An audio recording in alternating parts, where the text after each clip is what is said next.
Y si hablamos de Colo-Colo y hablamos de información, hablamos también de un solo nombre, de Daniel Arrieta, que nos trae todo el estilo del nuevo director técnico del Cacique. ¿Cómo es Ortiz, el jefe, Fernando Ortiz?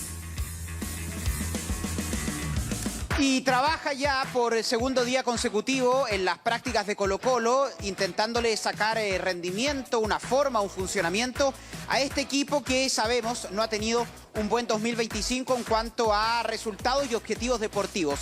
Lo concreto es que ahora trabaja Fernando Ortiz con el objetivo más próximo, que es la Supercopa del próximo domingo 14 de septiembre. Acá obviamente también están alerta de lo que han dicho en las últimas horas por el lado de la U, pero al menos están preparando ese partido que será el 14 de septiembre en el Estadio Santa Laura.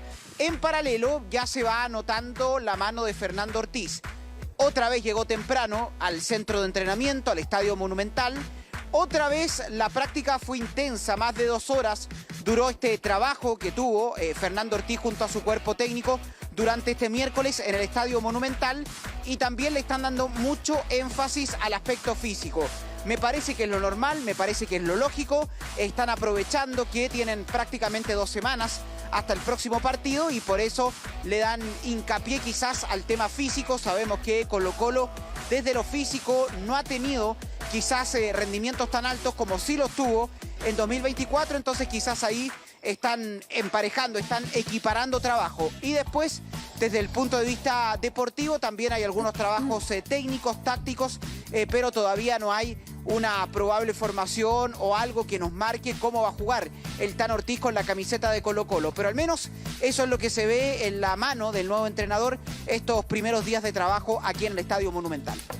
Más tiempo, más extensión no te asegura calidad en los entrenamientos, me imagino, muchachos, pero sí de inmediato quiere marcar una pauta, por lo menos Ortiz. No sé si les había tocado entrenamiento así de extenso. Una pausa, ¿sí? Pero mucho se está comparando con que Ortiz está trabajando 2 horas y Almirón hubo un entrenamiento claro, que eran 40 minutos. Creo que no son comparables. Solo quería hacer ese punto. Sí, son contextos totalmente diferentes. Acaba de llegar, necesita él demostrar su forma de juegos, cómo él quiere jugar con su dirigido. Entonces yo creo que va más por ahí. Tal vez, como se juegan en 10 días más, es como hacemos un entrenamiento bastante largo y evitamos también la doble jornada. Pero es súper entendible que cuando llega un nuevo entrenador los entrenamientos sean más extensos, porque también tienen que comenzar a entender la nueva forma de trabajo que él quiere implantar en el equipo. Hay que conocerse, Gonzo, ¿no? Sí, totalmente por la misma línea de Carlito. Creo que gana en tiempo, o sea, puede dividir el entrenamiento en mañana y tarde y eso es así. De que llegue temprano, he tenido entrenadores que lleguen temprano también, es como uno lo vea, pero yo creo que es normal. Sobre todo van a haber comparaciones sin ninguna duda, pero además tiene un clásico, o sea, va a debutar en un clásico y es lo que conversábamos hace un tiempo, que esta Supercopa se debería haber jugado en enero. ¿Y cuánto habría marcado también, o cuánto marca un superclásico para un entrenador? Entonces va a ser importante para él y creo que desde ese lugar ganar tiempo, por lo menos trabajando, es lo que está buscando. Ahora, 2 horas y media, se los pregunto a ustedes como exfutbolistas, ¿no? ¿Está comprobado por reloj? Dani, ¿está comprobado por reloj? cronometrado? Está, eso. A mí me dijeron entre 2 horas y media. por ahí. Muy a los chilenos sí. Dejemos Entre 2, 2 y 2:15. media, ya, 1 y media.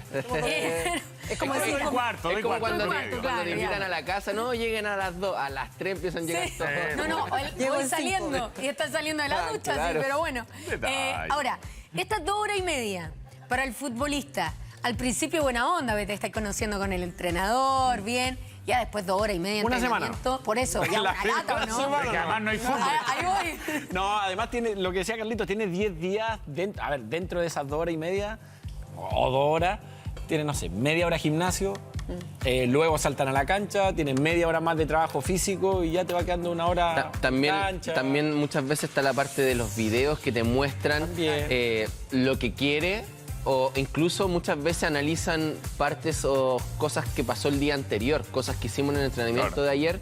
Mira, esto hay que mejorar, esto otro, esto está bien, esto está mal, entonces quizá también está incluido el tiempo que pudieron haber hecho en...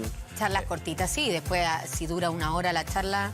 No, generalmente esos son 20 minutos, son 20 minutos y después a la aburrimiento. cancha, gimnasio, después trabajo físico y después en cancha. Entonces igual yo creo que está bien, generalmente se va dividiendo por parte del entrenamiento. No sé si se sabe, Dani, ¿van a hacer trabajo continuo hasta la Supercopa? ¿Les va a dar algunos días el fin de semana?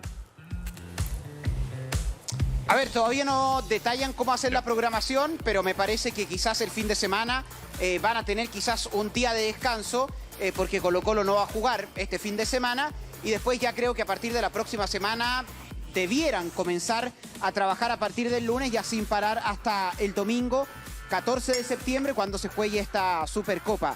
A ver, yo sé que está la alternativa que está hablando la Universidad de Chile de si se juega o no la Supercopa. Por el momento acá están trabajando pensando en que se va a jugar. Si es que se llegase a suspender la Supercopa, que obviamente no es lo ideal, pero si llegase a pasar eso, va a tener 26 días de trabajo Fernando Ortiz, porque el siguiente partido debiese ser el 26 de septiembre, a no ser que obviamente si no se juega la Supercopa se programa Claro, el la partido fecha. que correspondía a Colo-Colo en la Liga de Primera, que debiese ser así, frente a Deportes Iquique, que se va a jugar acá en el Estadio Monumental. Así al menos me lo imagino que debiese ser si no se disputa la Supercopa. Claro, hay que ver qué pasa en ese sentido. Ahora, Ortiz se sintió parte de Colo-Colo en la primera conferencia. ¿A qué me refiero? Hablaba de ganamos el Superclásico, o sea, donde él está había bien. sido recién anunciado. Es parte de su discurso, Caro, del cómo él llega también de cara a Colo-Colo, y me imagino que es parte de cómo él convence también a la dirigencia que es el idóneo para dirigir a Colo-Colo de acá en más. Sí, no, recién ungido y el hombre está con la camiseta puesta literal, digamos. Llegó con el buzo puesto, está... En ese aspecto uno no le podría criticar nada prácticamente, porque de que hay un compromiso al menos en lo verbal y llega temprano. Yo diría también que eso es una costumbre que en otros países está bastante más arraigada que en el nuestro. Llega Eso de- temprano, es como que fuera un Es que, gran... sí, no, pero es que en otros países de verdad que el día comienza mucho antes. Y él estuvo mucho tiempo afincado en México, por ejemplo. Entonces, en otros hemisferios de verdad comenzar el día a las 6 de la mañana es normal. Entonces tampoco nos extrañemos tanto. Lo que pasa es que nosotros estamos como Doy en la fe de parte, eso. en la Doy parte fe de muy eso. austral del mundo. Tuve un De verdad par. que partimos tarde. ¿Ah? ¿Cómo era? Doy fe de eso. ¿Por qué? Que no lo tenemos muy arraigado eso de llegar temprano. Sí, No, pero no, ¿sabe? no, en ningún ámbito. Igual Los días estamos comienzan siendo tarde. injustos quizás con los otros cuerpos técnicos porque desconocemos la hora que llegan. Claro. Yo, el año pasado, que fue mi último año, Ya. los entrenadores siempre eran los primeros que llegaban. Ya, pero por ejemplo, ¿Pero a qué hora yo llegaban? analizar, No, no, yo si vamos a llegaba- analizar mira, eso, yo creo que llegaba llegar a las como a- 6:30 es una exageración. Sí, pero si A llegaban las 7:30, ¿Ya? Pero, llegaban 7:30. 7:30, porque yo ¿a qué era, hora- yo a qué era hora de los llegabas tú? primeros, por mi Por su logística, forma. no, Por mi sus dolores, logística, por sus dolores. por mi logística, porque vivía muy lejos y salía 10-15 minutos después, Sí, me po. podía demorar media hora más. Yo llegaba a las 8 al... Desayunar la al camioneta club. y el Carlito. No, entrenamiento. no, había desayuno allá en el ¿Y el club. entrenamiento a qué hora empezaba? 9:30. 9:30, Sí. 1 hora y media antes llegaba. Sí. Eras el Ortiz de... No, pero los tres cuerpos técnicos que tuve ese pues. año, los tres llegaban antes. Porque es 7:30 común, seguramente Como estaban por ahí. eso digo, como que Es destacamos común. tanto, él llega temprano y... Yo me Bueno, acuerdo 6:30 no mucho. creo que tanto, si es Ah, verdad. Ahí es ya que como sí, que que ya es más de lo 6:30 algo normal, exagerado. pero O sea, si llegan pasa, temprano. pasa para el otro lado. Pero en una de esas está cocinando las empanadas que ofreció en la No, conferencia. pero no. ¿Hay ofreció empanada? ¿A Ofreció los empanadas. Guillermo Hoyos? Sí, ofreció empanadas. Ofreció- A los Guillermo Oye, que el Hoyos. Dani nos avise, por favor, ese día va a ir igual, hacemos Ah, programa ahí. todo acreditado ese día. No, y no hay receta al final, muchachos. Y yo creo que también va por ahí. Es su forma de ser y es muy válido. Pero eso no te va a asegurar el éxito en lo más mínimo. Hay otros técnicos que deben haber llegado a las 9 y les iba increíble. Y hay otros técnicos que llegaban a las 6 y les iba pésimo. Entonces, Hay entrenadores que Hay son de todo. cercanos, hay otros que Hay de todo. son más lejanos y que dejan esa tarea de ser más cercano a, no sé, al ayudante técnico. O sea, Dani, Claro. receta y fórmula en el fútbol creo que no hay. Finalmente tiene que ver más con un fiato, creo yo, entre cuerpo técnico, en este caso el de Ortiz, y los jugadores de Colo-Colo. Pero receta, clave, difícil. Bueno, y por eso yo les decía también este lunes cuando se hablaba del estilo Ortiz, hay que verlo finalmente en los partidos, hay que verlo en la cancha, porque puede generar una armonía de trabajo, puede generar un gran ambiente laboral por su forma, por su cercanía, por cómo trata a todas las personas que están hoy en Colo-Colo, pero la realidad es que después hay que evaluarlo y finalmente a él se le evalúa por lo que hace los fines de semana en los partidos. por si es que logra o no clasificar a una Copa Internacional. Ahí se le va a evaluar al entrenador. Sabemos que al inicio todo puede ser armonía, pero si los resultados no llegan, ya los ánimos empiezan a cambiar, ya las situaciones se vuelven más conflictivas. Por eso es importante que más allá de la forma, que a mí me parece muy valorable, la forma, el trato, pero lamentablemente a los entrenadores se les va a evaluar por lo que hacen en la cancha y finalmente por los partidos. Me quiero detener en el tema Alan Saldivia, porque fue noticia la semana pasada una nueva oferta que llega desde el fútbol brasileño por Alan Saldivia. En este mercado de pases, Alan Saldivia tuvo dos posibilidades reales de partir, las cuales fueron estudiadas por Blanco y Negro. La primera fue formal, del Houston Dynamo de Estados Unidos, de la MLS, pero finalmente esta alternativa no se dio, no porque no lo quiso Colo-Colo, ni tampoco porque no lo quiso el jugador, sino porque ya sabíamos, por un punto de vista administrativo, hubo un problema entre un equipo y otro de la MLS, que uno lo tenía inscrito y finalmente no era el que negoció, algo enredado, pero no se pudo llevar adelante esta negociación. Sin embargo, la semana pasada llegó una oferta desde el Vasco da Gama por Alan Saldivia. Una oferta que al menos desde los parámetros económicos dicen quienes representan al jugador que era incluso mejor de la que presentó la MLS y específicamente el Houston Dynamo. Finalmente, en la misma reunión extraordinaria del sábado, donde se aprueba la llegada de Ortiz, también es rechazada la alternativa y esta oferta del Vasco da Gama de Brasil por Alan Saldivia. Esto generó incomodidad, molestia para el jugador y también para quienes lo representan, porque ellos sienten que los términos que habían acordado con Blanco y Negro, cuando les preguntaron en qué condiciones podía salir Alan Saldivia, sienten que esto desde lo económico era bueno para Colo-Colo. Y finalmente es rechazada por parte de Blanco y Negro. Les voy a dar los detalles. La oferta del Vasco da Gama por Alan Saldivia era $500.000 ahora para Colo-Colo por el préstamo hasta junio del próximo año, es decir, cerca de 10 meses iba a ser este préstamo, y además había una opción de compra obligatoria por el 70% del pase del jugador, opción de compra que estaba fijada en $1.5 millones. En total, la operación era de $2 millones para Colo-Colo y finalmente, si se daba esta compra obligatoria, Colo-Colo de todos modos mantenía el 30% del pase del jugador. Incluso me decían que era mejor esta obligación de compra que la que presentó el Houston Dynamo, porque acá solo la obligación de compra era si jugaba el 50% de los minutos en la temporada. Por lo tanto, era probable que se pudiese cumplir. Obviamente hay que ver también si jugaba o no, pero lo veían quizás atractivo porque era una alternativa que realmente jugara los 50 minutos.